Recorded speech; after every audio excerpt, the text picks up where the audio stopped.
It's fascinating to imagine Vanderpump Rules cast Kristen Doubt from 2012 on The Bachelor. We feel like we really missed out on something incredible.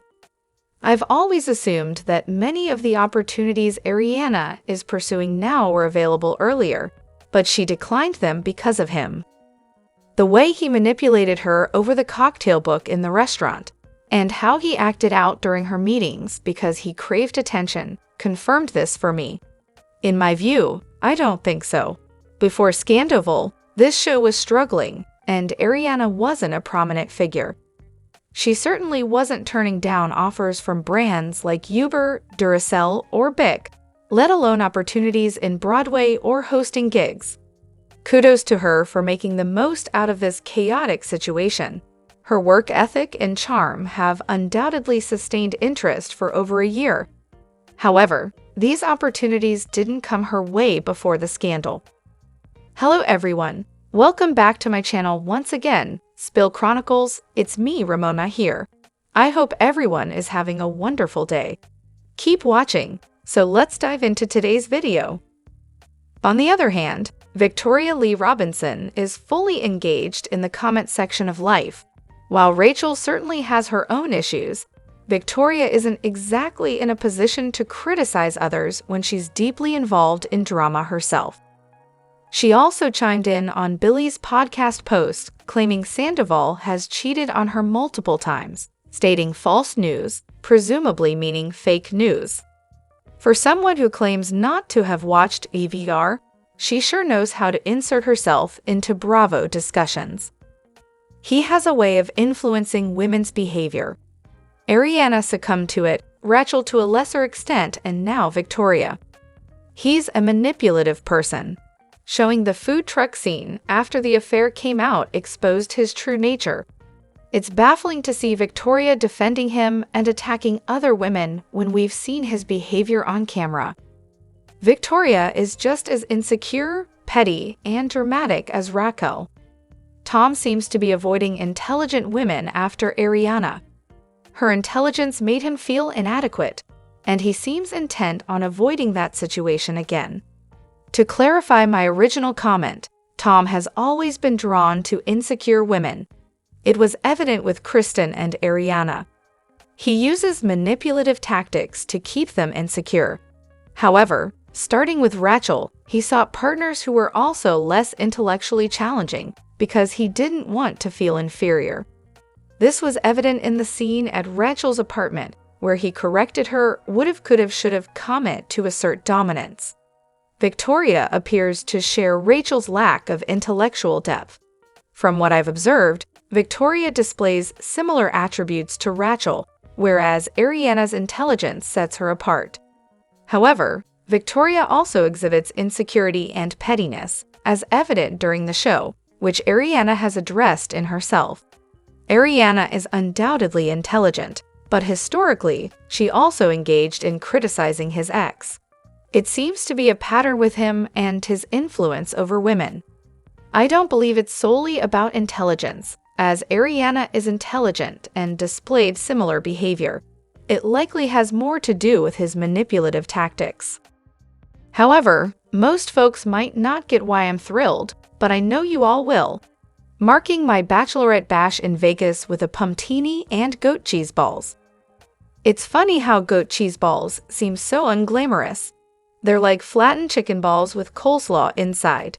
Takoyaki reigns as the fanciest and most delicious of all ball-shaped foods, unless we're talking about sweaty balls, of course. Additionally, in Season 5, Vanderpump Rules cast James Kennedy's mom cursed Kristen Doubt, saying she wouldn't be able to have children as karma for her actions against James. As I prepare to watch The Valley, where Kristen is reportedly trying to conceive at 40, this comment from James's mom stands out to me. It's a deeply disturbing thing to say, and having just seen that episode, and now anticipating The Valley, I feel saddened for Kristen that someone expressed such a wish for her out loud. It's particularly shocking considering this is the same woman who once stole Kristen's credit card and maxed it out. When news of Kristen's miscarriage surfaced, I couldn't help but remember James's mom's cruel words. My heart goes out to Kristen in this difficult time. Additionally, James's mom once pleaded with Lisa Vanderpump to rehire James and claimed a maternal bond with him, which Lisa corrected by stating she was his actual mother. James's mom seems to be the root from which James, unfortunately, inherited his behavior. Their actions can only be described as despicable.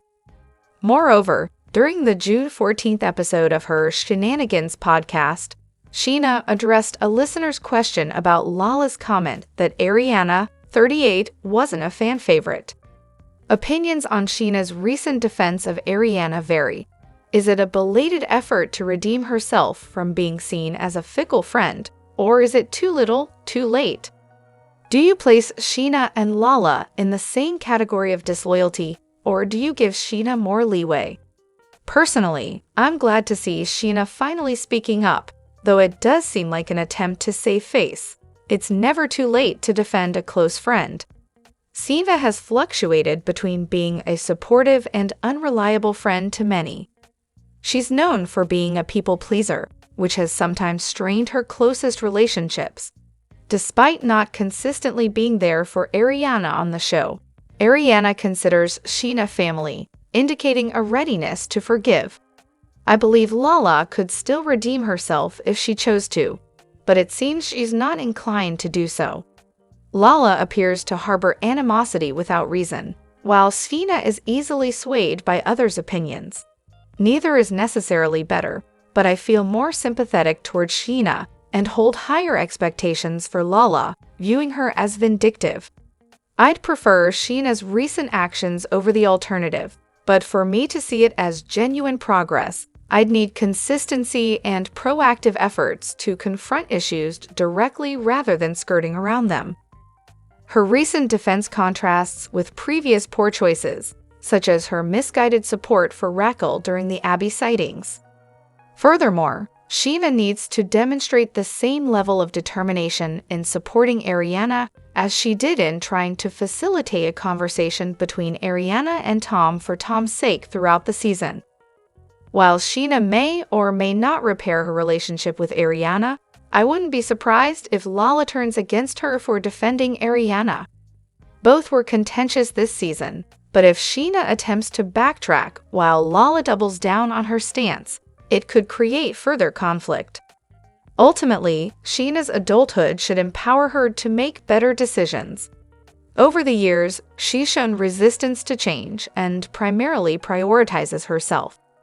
Questions arise about her true feelings toward Ariana, especially considering Brock's apparent influence. Brock's attitude suggests he prefers Sheana around Lala due to their children, potentially straining Sheena's relationship with Ariana. In summary, Sheena's recent actions reflect a complex dynamic that may not fully repair her friendship with Ariana, especially given past inconsistencies and external influences. On the other hand, proposals for a new host for the VPR reunion abound. Personally, I'd love to see Anisha from Family Karma take the reins. She's not only drop-dead hilarious, with a background in stand-up comedy, but she also has a knack for seeing through the antics of reality TV stars like the Toms and LFU. Anisha's stint on Family Karma showcased her ability to navigate the reality TV scene, and her no-nonsense attitude would bring a refreshing perspective to the VPR reunion. Who would you vote for as the new host? Many feel Andy's recent performances have been compromised in some way, making them dissatisfied with his hosting. Despite being an Andy fan for years, I found his handling of the VPR reunion particularly disappointing. His laughter at Vom's crude jokes, his attempt to belittle Ariana over a leftover takeout container, and his failure to moderate interruptions during discussions all left a sour taste. His attempts to hype Sandy, even citing her relationship with Leo DiCaprio as if it were an accomplishment, were particularly cringeworthy. Considering new hosts, Sheana, who majored in journalism, seems poised to step into Andy's shoes when he decides to retire. Personally, my dream host would be John Oliver. He's an avid Bravo fan known for his wit and sharp follow-up questions. His recent appearance on WVHL was a testament to his ability to handle Bravo personalities with humor and insight.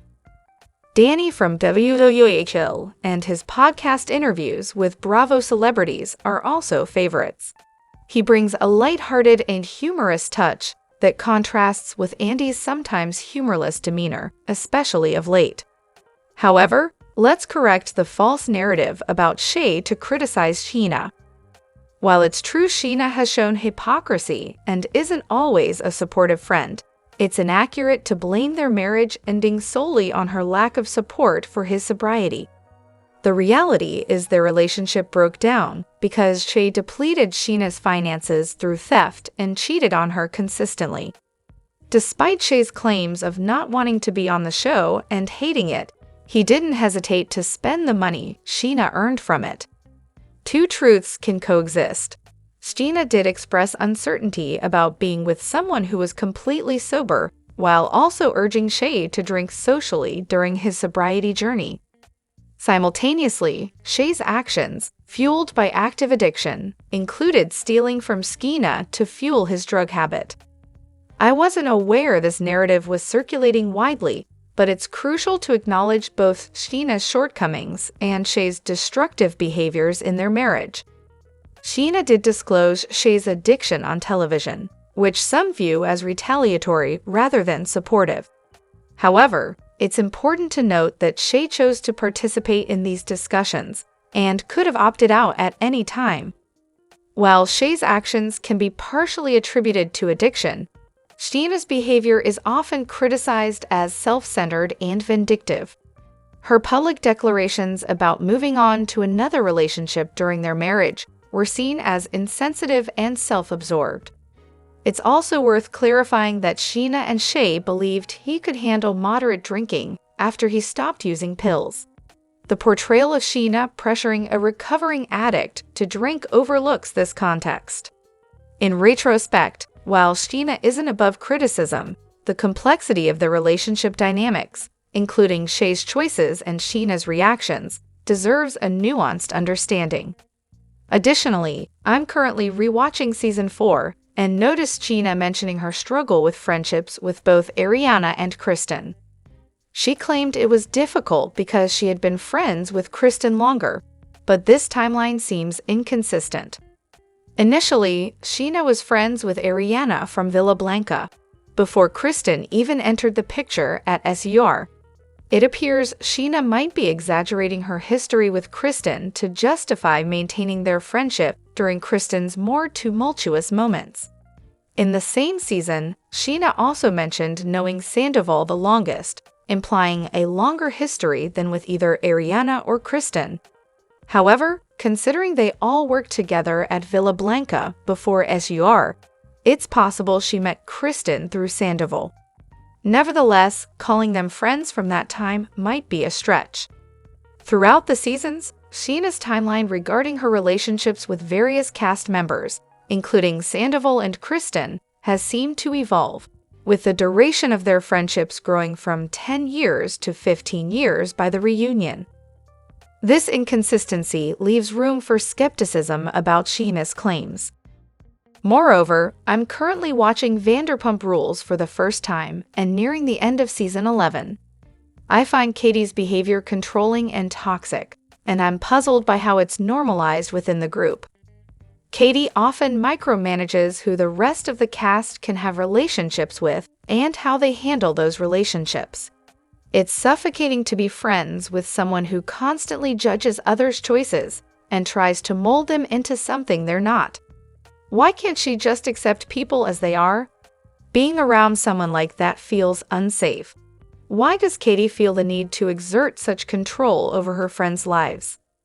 I never liked Katie until this past season, and I attribute that change to Schwartz. She's become more enjoyable now, but Katie is known for keeping it real and never being warm and fuzzy. She's the friend who gives it to you straight without sugarcoating things. Personally, I admire people like that. No pretense, and you always know where you stand. Drop your thoughts in the comment section below. Do you agree or disagree? Don't forget to like, subscribe, and hit the notification bell for more updates. Your opinions matter, and I will see you in the next video. Thank you.